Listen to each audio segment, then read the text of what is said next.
You think you're free. You think you're in control, but somewhere beneath the surface, you're not. You nod politely. You do what's expected. You say the right things, and yet something inside you feels off. There's a tightness in your chest, a weight you can't explain, like you're holding back but can't name what. Carl Jung called it the shadow, the hidden side of the self, the version of you you've tried to bury. And until you face it, you are not free, because what you refuse to confront controls you in ways you don't even see. Let me show you what that looks like. You're in a conversation. Someone talks over you. You laugh it off, act unbothered. But inside, something flares. Anger, shame, resentment. You swallow it. You smile. You move on. And you tell yourself you're being mature. But the tightness stays. Later, you're lying in bed, replaying the moment in your head, imagining what you could have said, wishing you had stood up for yourself, that voice that told you to stay small. It wasn't reason. It was fear, and that fear has a name, the shadow. It's made of all the parts of you. You were told not to be too loud, too bold, too needy, too emotional. So you split yourself in two. The version you show the world and the version you suppress. And the version you suppress, that's the one that runs the show. It seeps out in jealousy, in passive aggression, in self-sabotage, in anxiety that seems to come from nowhere. You smile on the outside, but inside, you're tense, distant, drained, because the person you're pretending to be isn't the person you are. And no one tells you how exhausting it is to live your entire life as a performance, when you're always guessing what version of you is acceptable, always walking on eggshells, always trying to be enough, not because you're weak, but because you were trained to survive. And survival meant silence. Let me tell you something personal. There was a time I couldn't speak up. I'd shrink in conversations, say what people wanted to hear. And when I got home, I'd hate myself for it. I wasn't lying exactly, but I wasn't telling the truth either.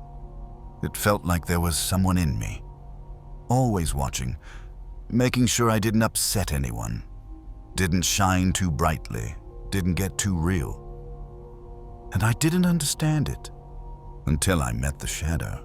When I finally sat down with it, I realized it wasn't trying to hurt me. It was trying to protect me from rejection, from humiliation, from abandonment. But it was doing it by keeping me small, by keeping me invisible. That's when everything started to change. The shadow isn't evil. It's just unheard, unseen. It holds your grief, your hunger, your rage, your creativity, your wildness, all the things that make you powerful, but scared others once. And because they were scared, they taught you to be scared too.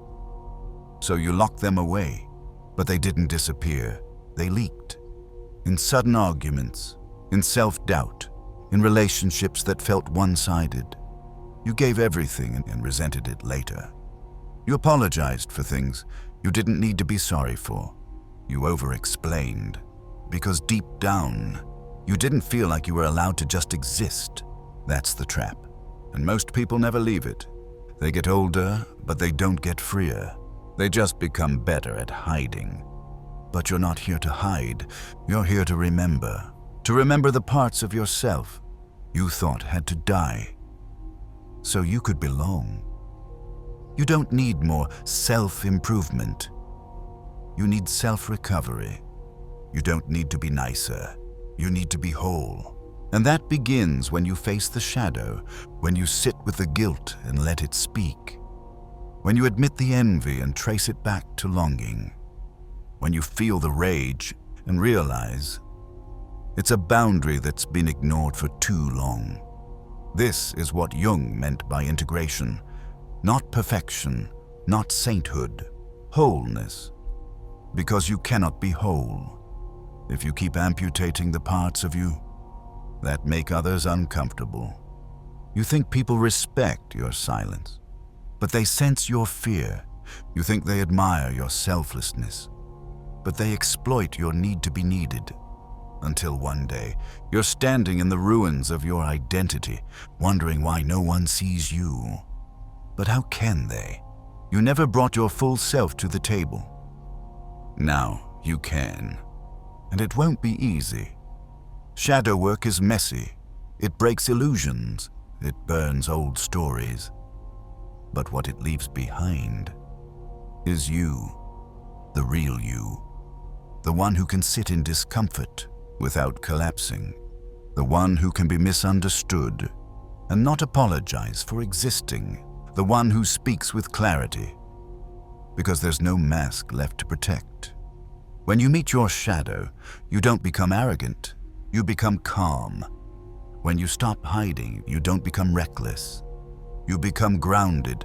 You move through the world with quiet power, not because you're trying to prove anything, but because you've stopped betraying yourself. And that's what makes you untouchable. Not the image you build, but the truth you no longer run from. So, no. You don't need to be saved. You don't need another affirmation. You don't need to earn your worth. You just need to stop lying. To stop abandoning the parts of you that made people uncomfortable. To stop sacrificing your soul for peace that isn't real. Because when you finally face your shadow, not fight it, not fix it, just face it, you become whole. You become true, and you become free.